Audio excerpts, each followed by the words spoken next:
Fica ligado.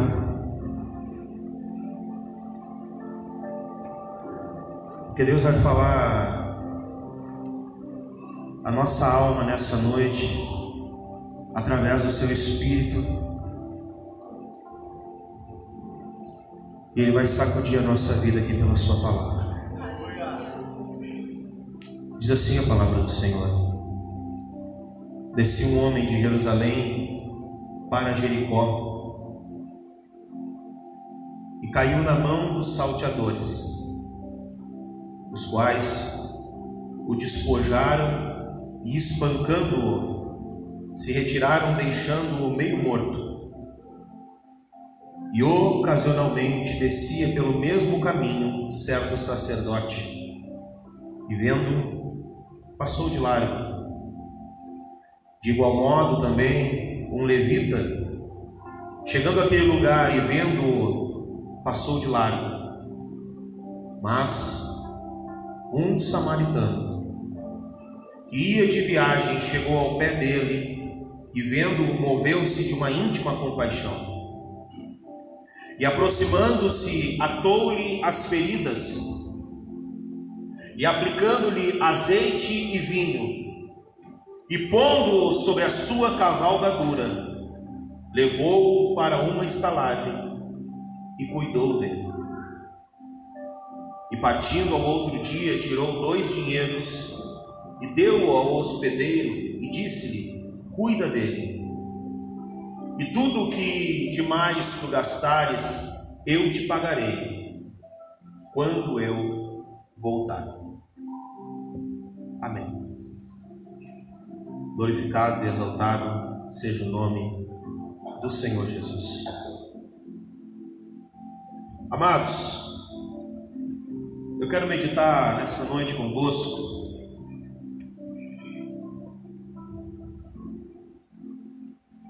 sobre algo que Deus tem sacudido meu coração, e algo que tem sido uma luta constante. Sabe que quando eu olho para a parábola do bom samaritano, que a bem da verdade alguns historiadores dizem que não é uma parábola, mas sim uma história que Jesus contou, uma história real que Jesus usou para ilustrar e responder a indagação que lhe foi feita anteriormente ao texto que nós lemos, quando um homem pergunta para ele o que ele precisava fazer para herdar a vida eterna. Jesus pergunta para ele o que ele lia na lei, e ele responde que deveria amar a Deus acima de todas as coisas, com toda a sua força e com todo o seu entendimento, e ao próximo como a si mesmo. Jesus olha para ele e responde e diz: então faz isso e tu vai viver. Ou seja, faz isso e tu herdarás a vida eterna. O homem, diz a Bíblia, tentando justificar-se a si mesmo, olha para Jesus e pergunta: então quem é o meu próximo? Então, em resposta a essa pergunta, Jesus conta essa história de um homem que estava descendo do caminho que vinha de Jerusalém para Jericó. E nessa descida, a história diz que esse homem foi tomado por salteadores que o espancaram, que o maltrataram, que o machucaram e que o deixaram quase morto à beira do caminho.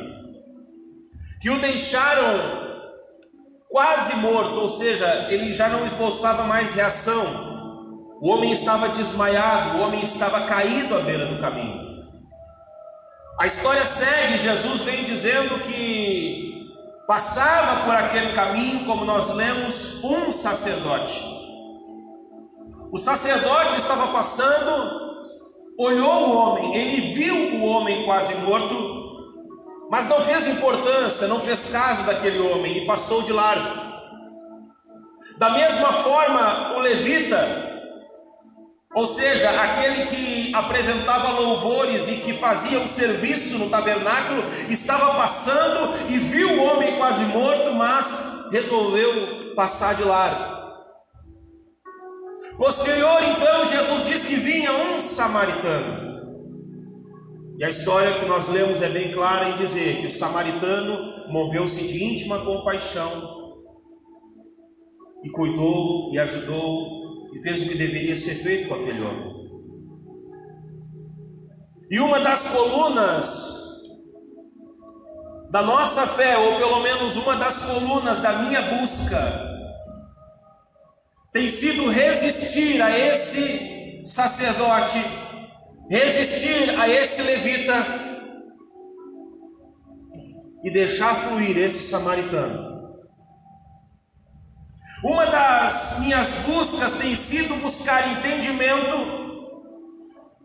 O que aconteceu com esse sacerdote, o que aconteceu com esse levita no decorrer da sua vida, que o fez perder o foco e perder o propósito daquilo que verdadeiramente importava na fé?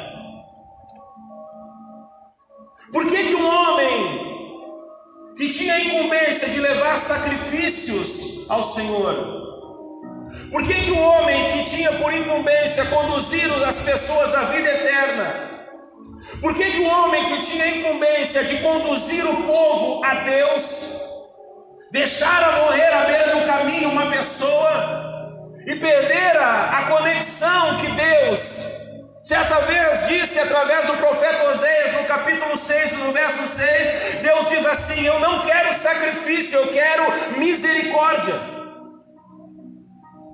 Não é sacrifício que eu estou buscando misericórdia. E uma das lutas, não só do ministro, mas de todo aquele que se diz servo de Deus, é no decorrer da sua caminhada não perder o verdadeiro foco do Evangelho e a verdadeira visão que Deus manifesta através da sua palavra e se tornar semelhante a esses homens. Estes dois homens, eles tinham um papel social em Israel no que se diz respeito à religião. Eles desempenhavam o serviço de Deus na terra. O sacerdote, ele conduzia o povo a Deus através da oração, através do sacrifício. Ele expiava o pecado dos homens. Ou seja, o pecado que eles cometiam, o sacerdote oferecia o sacrifício para que o pecado fosse apagado. O sacerdote, ele tipifica de uma certa forma a pessoa de Cristo. Haja visto que no livro de Hebreus diz que agora não temos mais por intermédio um sacerdote, mas um sumo sacerdote de verdade, Jesus Cristo.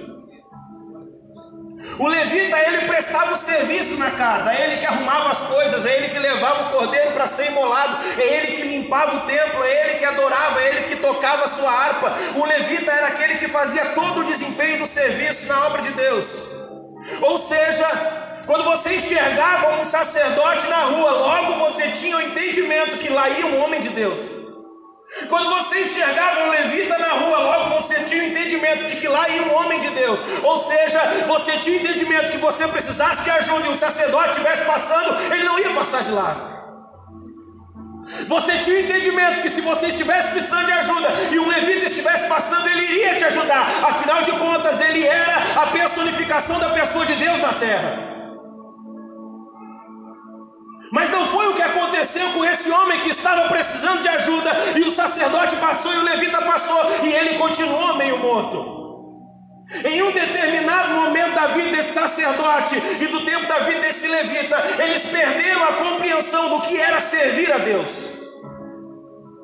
Eles perderam a compreensão do verdadeiro serviço, que é o que Deus nos pede.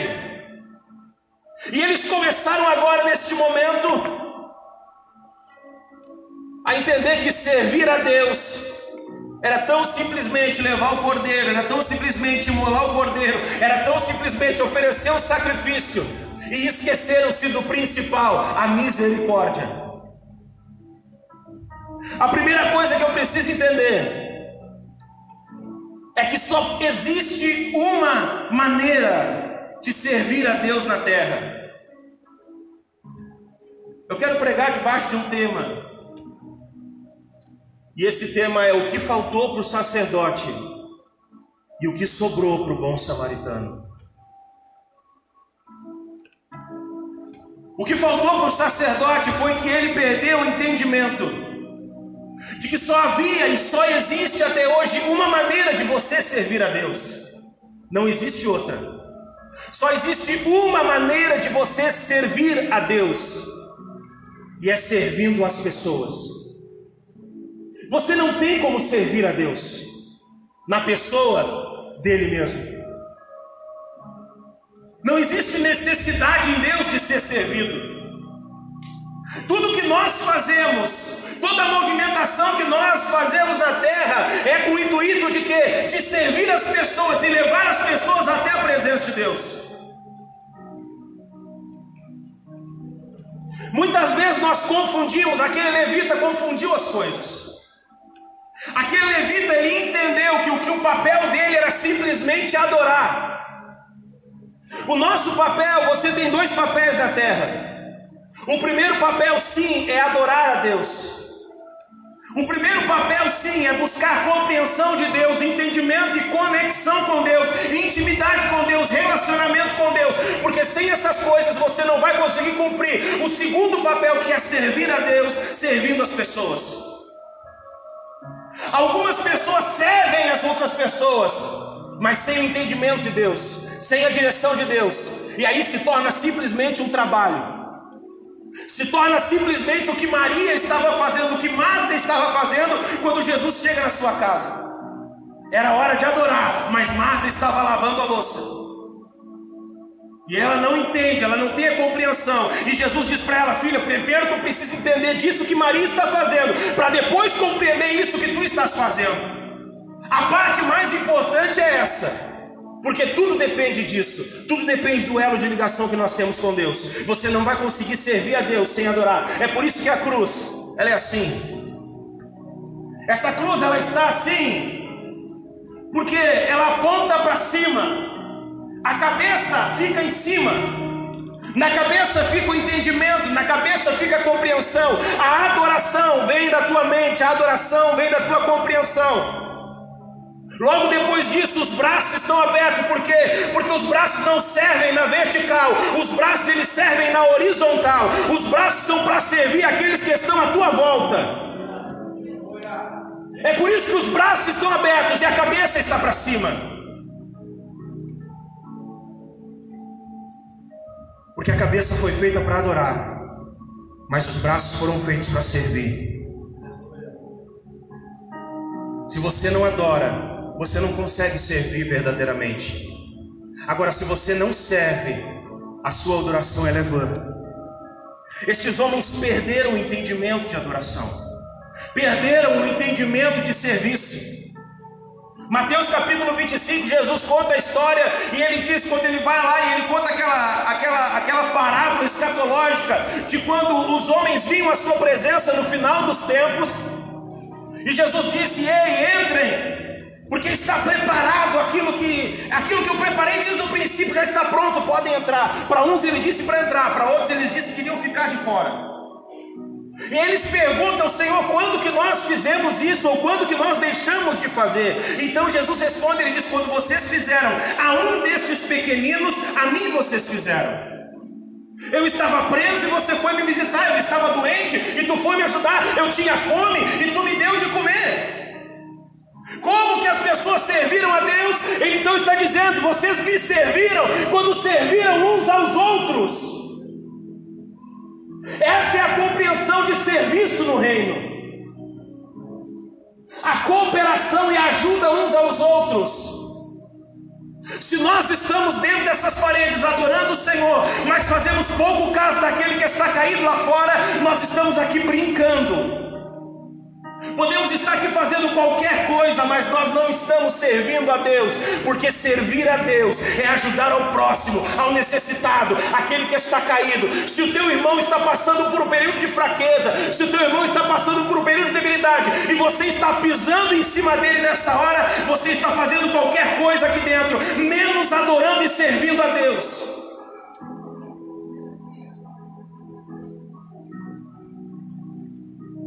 Uma coisa eu peço: misericórdia.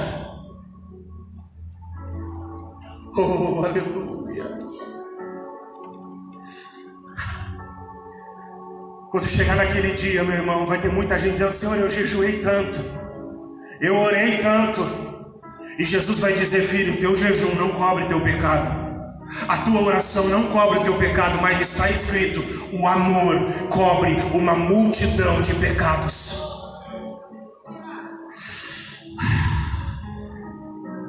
O amor cobre uma multidão de pecados. O primeiro entendimento que eu tenho é que se nós não estivermos prontos para servir uns aos outros e para ter misericórdia uns dos outros, nós não estamos prontos para servir a Deus. Mateus capítulo 5 diz que da mesma forma que você julga, você também será julgado. Que o mesmo peso que você implica com justiça através das vidas, este mesmo peso será implicado através da sua vida, quando você necessitar de misericórdia. E pode ter certeza, todos nós precisaremos de misericórdia. E não digo da de Deus, porque sem essa nós seríamos consumidos, diz a Bíblia. Mas digo a misericórdia do irmão que está do lado. Todos nós precisamos de misericórdia. Sabe o que aconteceu um tempo atrás? Isso é fato real. Algum tempo atrás, na cidade de São Paulo, se eu não estou enganado, aconteceu um objeto de estudo, porque dois pastores de duas igrejas de médio porte caíram em pecado. Dois pastores, quase que simultaneamente, caíram em adultério. Pecaram. Posterior ao pecado, eles confessaram o pecado, reconciliaram-se com as suas esposas, pediram perdão para a igreja. Agora, o que virou objeto de estudo é que um dos pastores, a igreja praticamente ficou arrasada depois daquilo. A igreja se desfez, se dividiu, se apartaram, sumiram-se, a igreja praticamente fechou. E o outro pastor, que havia acontecido exatamente a mesma coisa, a igreja permaneceu unida e forte. E ainda aconteceu algo que as pessoas ficaram abismadas. Ela, de certa forma, até se fortificou mais. Mas como isso? Então um pastor resolveu estudar esse fenômeno, o que havia acontecido. E ele foi indagar alguns dos membros das igrejas. E ao indagar os membros da igreja, do pastor, que havia pecado e a igreja havia se dizimado, ele perguntou: como foi? O que aconteceu? Ele disse: irmão, meu pastor, o cajado dele era para dar na moleira da ovelha. O julgamento era sem misericórdia. Quando a pessoa pecava, ele tinha prazer de expor o pecado das pessoas. Ele tinha prazer de chegar no altar e dizer: ó, o tal fulano, o beltrano, o ciclano não vão participar disso, não vão fazer isso, porque cometeram tal coisa, e santidade está acima de tudo, e blá blá blá blá blá blá blá blá blá. Só que no dia que ele precisou de misericórdia, o julgamento foi pesado sobre a vida dele. Então o pastor foi perguntar para os membros da outra igreja. E quando chegou no membro da outra igreja, diz que ele se sentou com um rapaz. O rapaz disse: meu pastor vacilou, o cara pisou na bola. Mas eu me lembro do dia que eu pisei na bola e ele me abraçou, e ele me colocou para cima, e ele não me deixou morrer, e eu não vou deixar ele morrer também.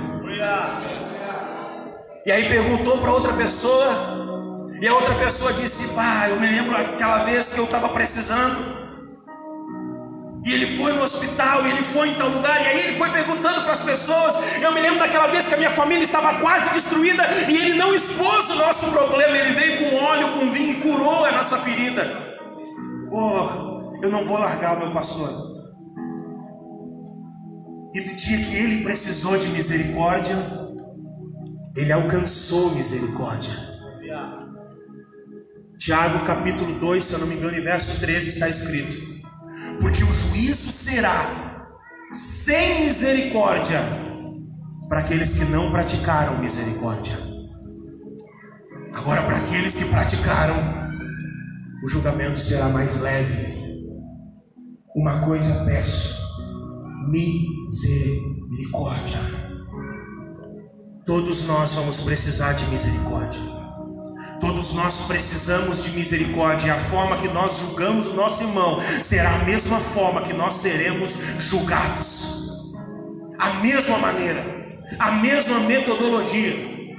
de uma forma pesada ou de uma forma leve, seja do jeito que for, mas virá, e quando virá, será a nossa ruína, porque nós tivemos prazer de arruinar a vida daquele que estava caído. Outra coisa que eu vejo, quando falamos de serviço,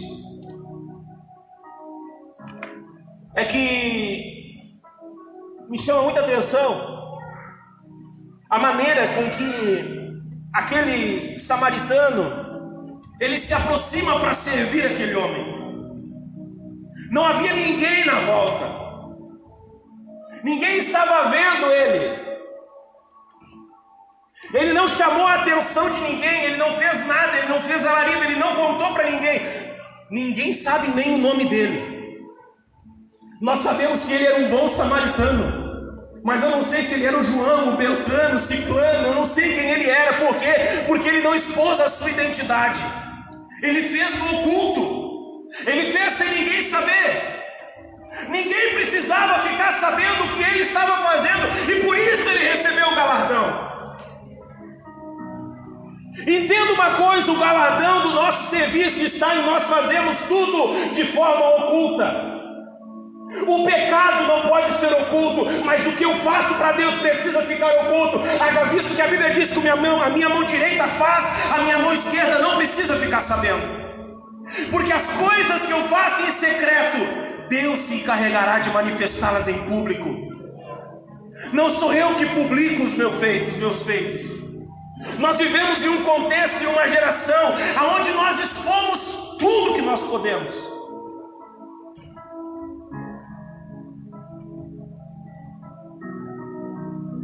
Tudo que a gente pode, nós colocamos na rede social, nós colocamos no Facebook, nós colocamos no status, no Instagram, no sei lá o que, no sei lá o que o outro.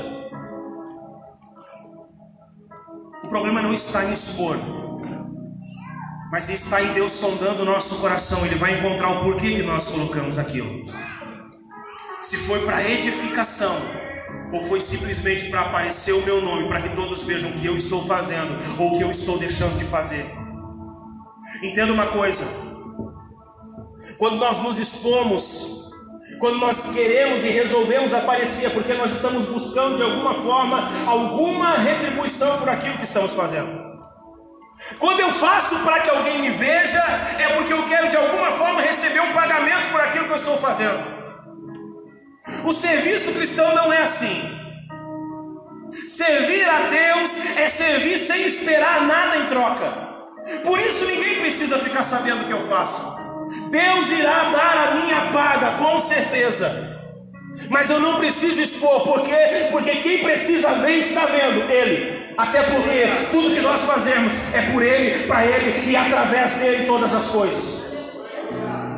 Quando nós trabalhamos verdadeiramente para Deus, não precisamos nos preocupar se o Beltrano ou se o Ciclano vai estar me vendo. Por quê? Porque eu sei quem precisa me ver, está me vendo. Ele sonda todas as coisas, está em todos os lugares, bendito seja o nome do Senhor.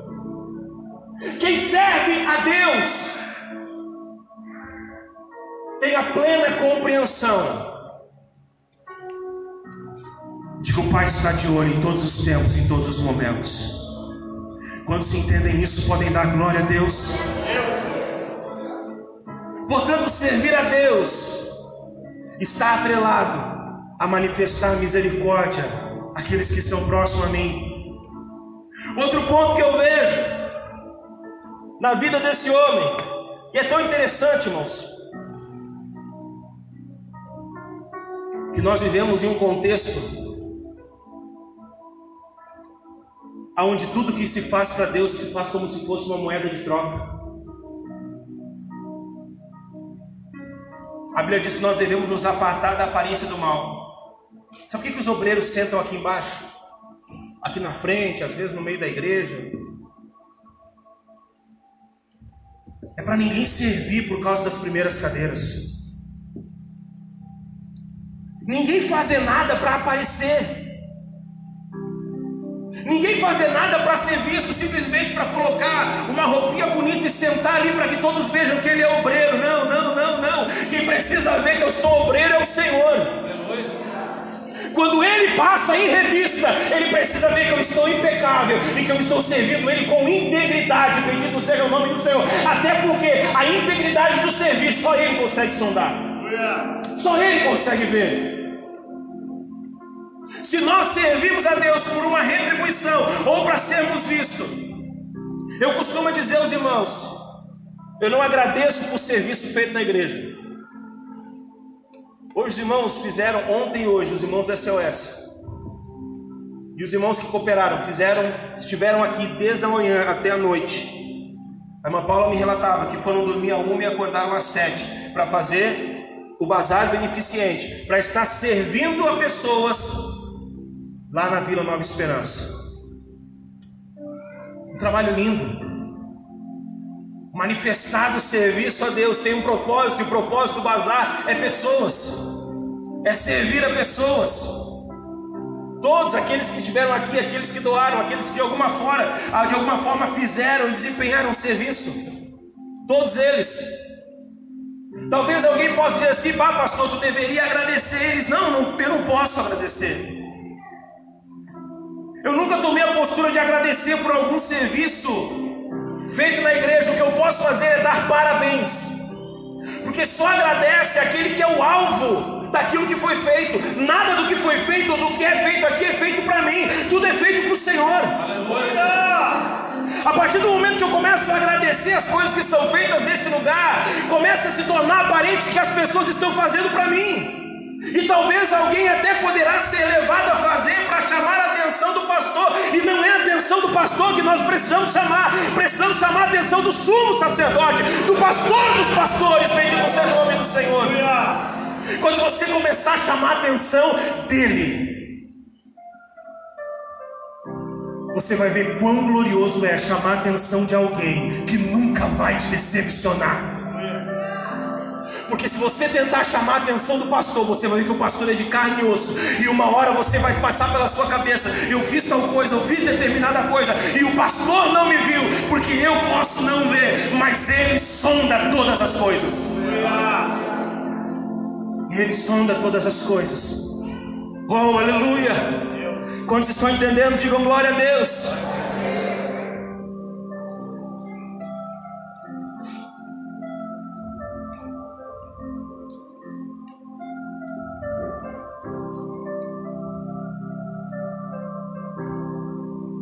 Quando eu olho para aquele samaritano, a Bíblia diz que ele estava em uma viagem. Ele estava em uma viagem. E ele, no decorrer dessa viagem, ele encontra o homem caído. Eu sei que muitos aqui já viajaram, se não todos viajaram para algum lugar. Primeira coisa que você faz quando vai viajar é saber o que você vai gastar na viagem. Você pensa: vou gastar tanto de gasolina, vou ter que gastar tanto no lugar onde eu vou estar. Então tu estabelece o valor que tu vai levar. Você faz um cálculo das roupas que você vai precisar usar, se o lugar para onde você vai é frio, se é calor, a quantidade de roupa que você vai levar para usar naquele lugar para onde você está indo. Ou seja, você faz uma contabilidade do que você precisa e vai. Aquele homem estava viajando, e ele trazia consigo o que? Azeite e vinho. Para quê? Para o consumo dele na sua viagem. Ele trazia azeite e vinho que era para ele usar no decorrer da viagem e aonde ele iria precisar, e talvez no seu retorno. Assim como o sacerdote também deveria carregar o seu azeite. Agora aquele homem, nós não vemos ele fazendo contabilidade nenhuma quando ele vê o necessitado. A Bíblia diz simplesmente que ele pega o seu azeite, derrama nas feridas, pega o seu vinho, faz o que ele tinha que fazer, e ele não fica preocupado se iria faltar para ele. Ele não simplesmente se preocupa que ele precisava servir as pessoas com aquilo que ele tinha. Eu vejo fé na vida desse homem. Sabe por que muitas pessoas estão engessadas e não servem? Porque acreditam que aquilo que elas têm não é suficiente para fazer aquilo que Deus mandou elas fazer. E Irmão, eu acredito que o que eu tenho não é suficiente para fazer o que eu faço. Eu acredito e sempre acreditei que nunca fui capacitado para fazer as coisas que Deus mandava eu fazer, até porque Ele ia me capacitando à medida que eu ia fazendo. Se chama passo de fé. Deus te chama incapacitado e você simplesmente confia que Ele vai te capacitar, e você sai do jeito que está e Ele vai te enchendo. Ele não diz assim, eu vou te encher e tu abre a tua boca. Ele diz, abre a tua boca e eu te encherei. Glória a Deus. Ele não diz que vai te apresentar a terra, então tu vai caminhar. Ele diz, sai da tua terra e eu vou te apresentar outra. Oh, aleluia. O homem não pensou que o que ele tinha era pouco. Ou ele até disse, pensou, talvez é pouco que eu tenho, mas o que eu tenho vai ser para servir.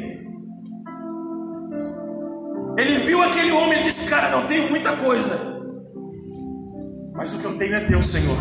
Aqui, está no ferido, está no abatido, está naquele que está sofrendo. Deus, eu não tenho muito fôlego, mas o fôlego que eu tenho é para te servir. Só que a maioria das vezes nós apresentamos para Deus as nossas incapacidades. Deus, eu não posso fazer porque eu estou passando por isso. Deus, eu não posso fazer porque eu estou passando por aquilo. Deus, eu não posso fazer por causa de determinada coisa. Quando na verdade Deus não quer saber o que você pode fazer, o que te impede de fazer. Deus quer que você faça o seu melhor na condição que você tem hoje. Aí se cumpre a palavra, seja fiel no pouco, porque no muito eu vou te colocar. O que é ser fiel no pouco? Eu tenho pouco para derramar sobre essa vida, mas o que eu tenho eu vou derramar, e aí Deus vai te acrescentar mais. Não importa se você tem pouco, o teu pouco é muito para muitas pessoas que estão precisando. Não importa se você não prega que nem os obreiros, mas você tem o suficiente para edificar uma vida que está sofrendo à beira da morte. Eu tenho certeza disso. Não importa se você, aleluia, não sabe cantar tão bem que nem os ministros de louvores, não importa, mas Deus colocou fôlego de vida no teu coração e na tua alma, para que você adore o nome dele da forma que você pode. Glória a Deus. Não diz respeito a ter muito, diz respeito a fazer o melhor com aquilo que eu tenho. Quantos lembram de Pedro? Quando Pedro está caminhando, quando Jesus aparece nas águas, caminhando sobre as águas, então Jesus diz para Pedro, Pedro, vem aqui comigo. Aí Pedro, será, Deus? Vem, Pedro, vem comigo aqui. Aí Pedro então coloca o pé na água. Todos conhecem a história. Pedro coloca o pé na água, Pedro se dispõe a caminhar sobre a água. Só que a Bíblia diz que o vento começa a bater, Pedro tem medo e ele afunda. Quando ele afunda, Jesus levanta ele para cima e diz assim para ele, homem de pouca fé. Que tamanho que era a fé de Pedro? Pouca. A fé de Pedro era pouca, irmão. Jesus que disse, homem de pouca fé. Por que tu duvidou? Agora existe uma outra passagem onde Jesus está passando e um certo centurião aborda Jesus e diz, Senhor, tem um servo meu que está à beira da morte, e se tu disser uma palavra ele vai ser curado. Jesus olha para ele e diz assim, vamos lá na tua casa. Ele diz, não precisa ir na minha casa, só uma palavra tua é necessária e ele vai ser curado. Então a Bíblia diz, pode ir porque teu servo já está curado. Glória a Deus. Jesus olha para os discípulos que estão à sua volta e diz assim, nem em Israel, em Jerusalém, lugar nenhum eu vi uma fé tão grande que nem a desse homem.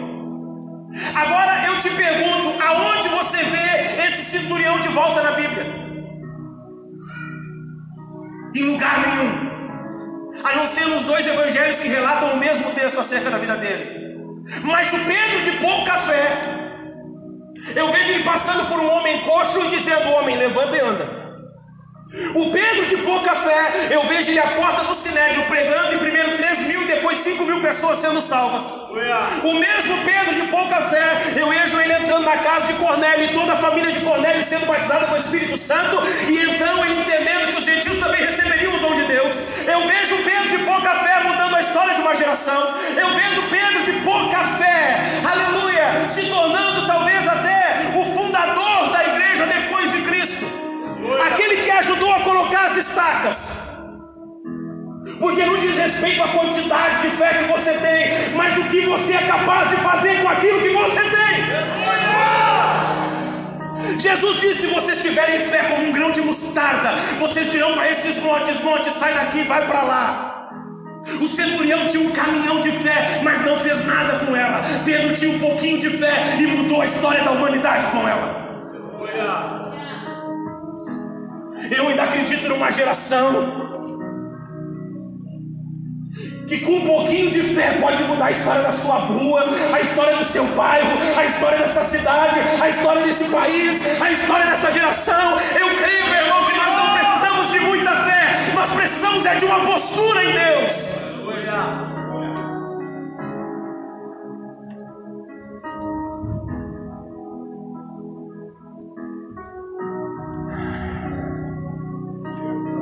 Mas nós colocamos tantas coisas. Eu não posso por causa disso, eu não posso por causa daquilo. A partir de hoje comece a dizer: Senhor, eu estou assim, eu vou fazer o meu melhor do jeito que eu estou. Você não tem noção de todas as vezes que eu subi aqui para pregar para a tua vida sangrando. Você não tem noção de todas as vezes que eu preguei, que eu ministrei, que eu falei para as pessoas que Jesus era bom, que Jesus curava, que Jesus salvava, enquanto eu mesmo estava me arrastando. Mas não é sobre mim que eu estou falando, é sobre Ele que eu estou falando. Não diz respeito a mim, diz respeito a Ele. E eu vou fazer tudo o que eu posso, na condição que eu tenho. Eu vou entregar o meu melhor para Ele. Bendito seja o nome do Senhor.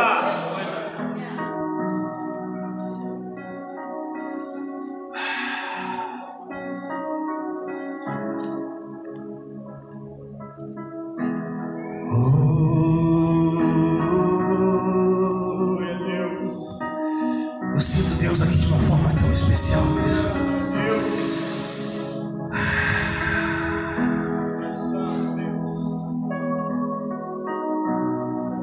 Pastor, eu só tenho 5 pães e 2 peixinhos.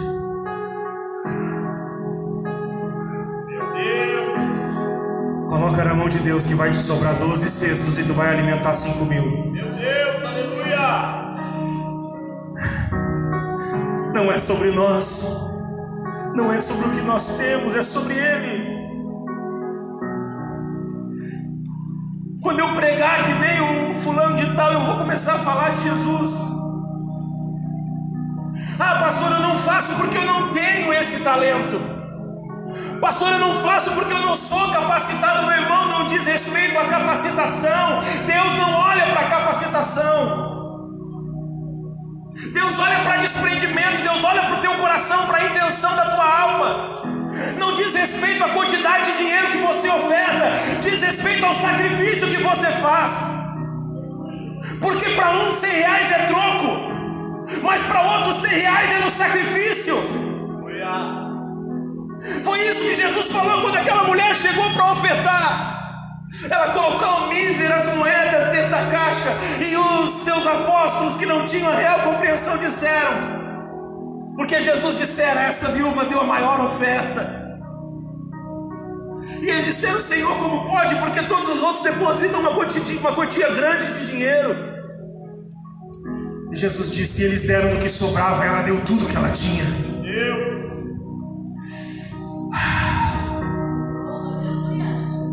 Quando nós compreendemos que Deus não trabalha com sobra, que Deus trabalha com primícia, nós vamos começar a viver um outro patamar no Senhor. Não é o que sobra do meu tempo, não é o que sobra do meu dinheiro, não é o que sobra da minha vida, é as primícias, é o que eu tenho de melhor. Oferta o que tu tem de melhor para Deus, o melhor do trigo, o melhor do vinho. Lembra quando Jesus, lá no capítulo 25 de Mateus, ele começa a contar a parábola dos talentos. E ele diz que para um, o Senhor deu 5 talentos, para outro o Senhor deu 2 talentos, e para outro o Senhor deu 1 talento. E esse senhor foi viajar. Aquele que tinha ganho 5 talentos multiplicou os 5 e ficou com 10. Aquele que tinha 2 multiplicou os 2 e ficou com 4. Porém aquele que tinha 1 talento enterrou o seu talento. Por quê? Porque sabia que o Senhor era um Senhor cruel, e quando ele voltasse ele tinha medo de perder o que ele tinha. Agora o que me chama a atenção é que quando o Senhor volta, o que tinha 5 tem 10. E ele diz assim: servo bom e fiel. Ele dá um elogio para o moço.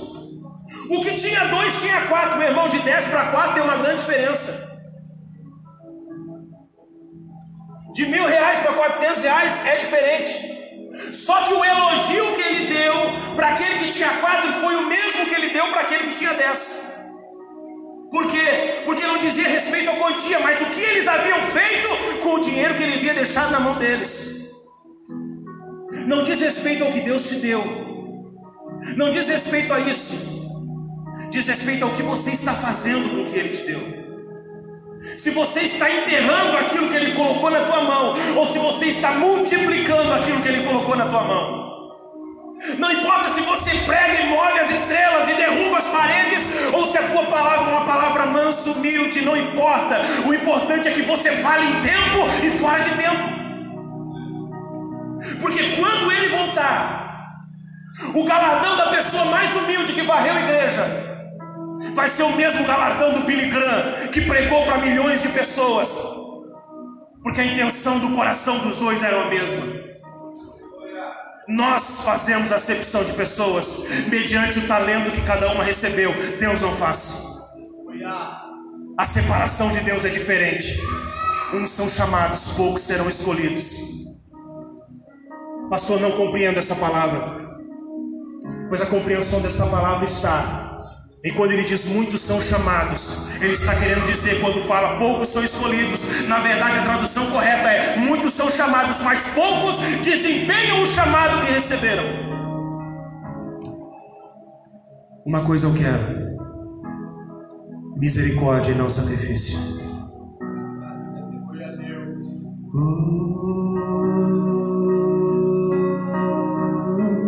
O que dizer? O que fazer quando Ele vem aqui? Mais que ser bem-vindo, nós te exaltamos, adoramos, bendizemos outra vez aqui. Filho, hoje você vai sentar à mesa e eu vou sentar à mesa com o Pai. Papai confiou coisas tão lindas para nós. Lembra do dia que Ele te achou? O diabo devia ter te matado quando pôde. Ele só te deixou meio morto. Aí o samaritano veio.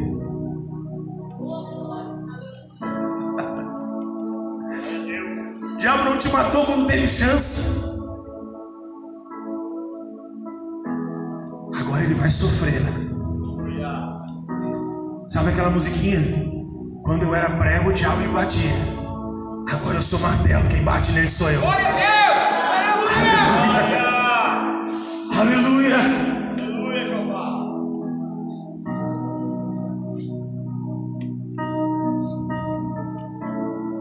Dias eu vi um pastor pregando e ele dizia assim: você precisa entender o público-alvo que ouve a sua mensagem. Ele falou muitas coisas acerca disso. Amados, eu não me importa da maneira que você entrou aqui, nem tão pouco quem você é. O que me importa é que Deus tem manifestado ao meu coração o que Ele quer que você seja. Eu não sei quem é a sua família, eu não sei de onde você veio, eu não sei quem era você antes de entrar aqui, eu não sei o que você fazia ou deixou de fazer, mas eu sei o que Deus pode e o que Ele quer fazer através da tua vida. Deus levantou essa igreja para formar guerreiros e soldados de verdade. Eu estou cansado, quem dirá o meu Senhor, de meia-bocas, trocadores do Evangelho, barganhando com Deus, entrando na porta, buscando, entrando na porta da igreja, buscando alguma coisa para alcançar, alguma coisa parecida. Não diz respeito a nós, diz respeito a Ele. Essa geração cuja Deus está levantando, hein? Preste atenção. Hoje, você pode estar sendo o alvo da profecia. Hoje Deus pode estar profetizando ao teu coração. Você pode estar vivendo um momento onde Deus está profetizando ao teu coração e te curando. Mas isso vai durar só um momento, porque daqui não muitos dias Deus não vai mais profetizar para ti. Deus vai profetizar através de ti. Aleluia. Essa é a geração de uma voz que clama no deserto.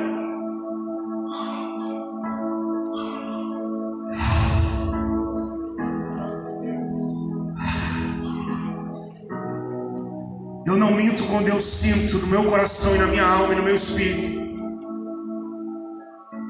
que a geração das minhas filhas não provará da morte sem ver o arrebatamento. Deus, aleluia. E nós somos a geração que está preparando o caminho para o Senhor. É por isso que Deus está fazendo com que as coisas voltem ao princípio, porque para Ele levar para o céu precisa tudo estar como era no princípio. Aleluia. Esteja de pé nessa noite em nome de Jesus. É santo, papai, aleluia.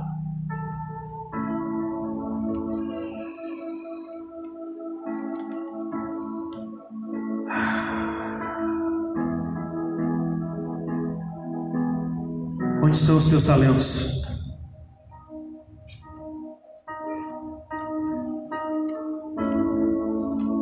Lembra daquela vida que tu deixou esquecida, que tu parou de orar por ela?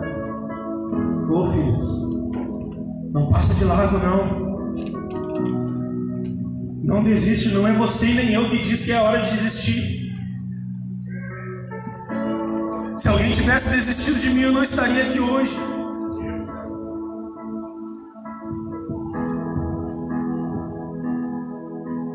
Não desiste.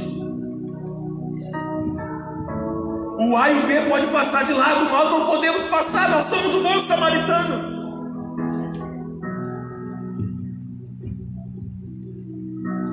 Esse mandamento eu vos dou, ele disse, que vocês amem uns aos outros assim como eu vos amei. Pois se ele me juntou quando eu estava caído, eu não posso oferecer menos para ele. E a única forma de eu oferecer algo para Ele é oferecendo para aqueles que estão perto de mim, o meu próximo. Você vai começar a olhar para as pessoas de uma outra forma. Deus quer uma igreja que suporte os outros em amor.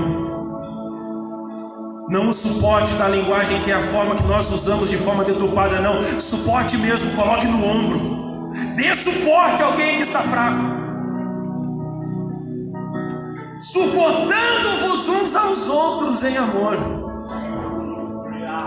Certo pregador um dia veio aqui e disse assim: tem pessoas que você convive e tem pessoas que você suporta. Pois esse que eu estou suportando hoje em amor é o que eu vou conviver amanhã, porque eu estou dando suporte agora para que ele se levante e para que ele seja melhor do que eu, mais forte do que eu, porque quando eu precisar de suporte, ele vai estar do meu lado.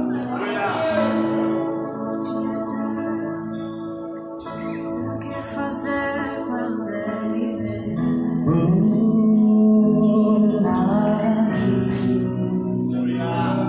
Um dia um irmão entrou na minha casa e pregou o evangelho para mim, para minha esposa. E hoje nós pregamos o evangelho para os filhos e para as filhas dele. Ele me deu suporte, agora eu dou suporte para ele. Vamos orar em nome de Jesus.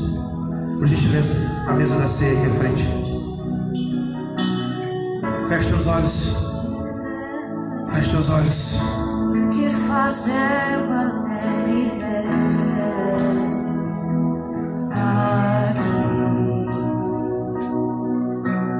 Mais que ser bem-vindo, nós Nós te desejamos outra vez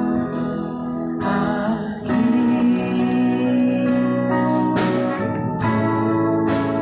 Entenda uma coisa para finalizar. Entenda uma coisa, preste atenção no que eu vou dizer.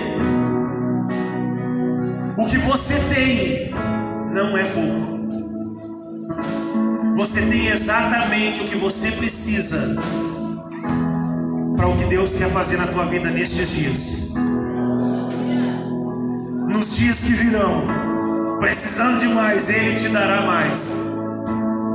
Use um pouco, use a capacidade que você tem hoje para fazer o que Ele tem para ti hoje.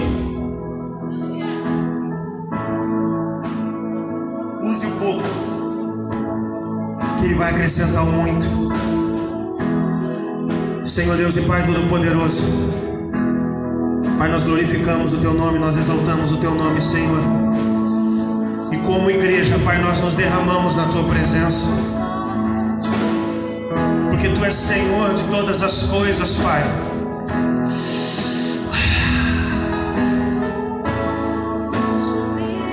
E Tu continua falando ao nosso coração, Paizinho amado. Continua nos prendendo com as Tuas cordas de amor, Senhor. Continua nos avivando com a Tua palavra, nos animando através dos louvores, Paizinho amado, nos redarguindo através da oração, Senhor. Uma geração forte, Pai, em Seu tempo. Que nós possamos ter o que faltou para aquele sacerdote, a semelhança de um bom samaritano, Paizinho amado. Assim sejamos nós, para que se cumpra a Tua palavra que diz: esperai uns pelos outros ao sentar na mesa. Senhor, eu não vou correr na frente do meu irmão que está fraco. Nos ajuda a salvar mais um, Pai.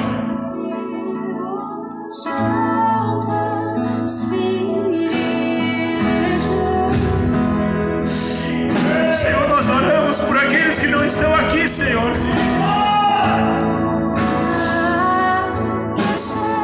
Nós levamos a Tua presença aqueles que ficaram para trás, Pai. Aqueles que dormem ou até mortos estão, Paizinho amado, nós Te apresentamos, Senhor. Aqueles que estão doentes, aflitos e feridos, Paizinho amado, nós Te apresentamos, Pai. Assentamos à mesa contigo, Paizinho amado, e não nos esquecemos, Paizinho amado. Não seremos como Jessé e os seus filhos, Paizinho amado, que se esqueceram do Davi, não, Pai. O Davi não saiu do nosso coração, Senhor.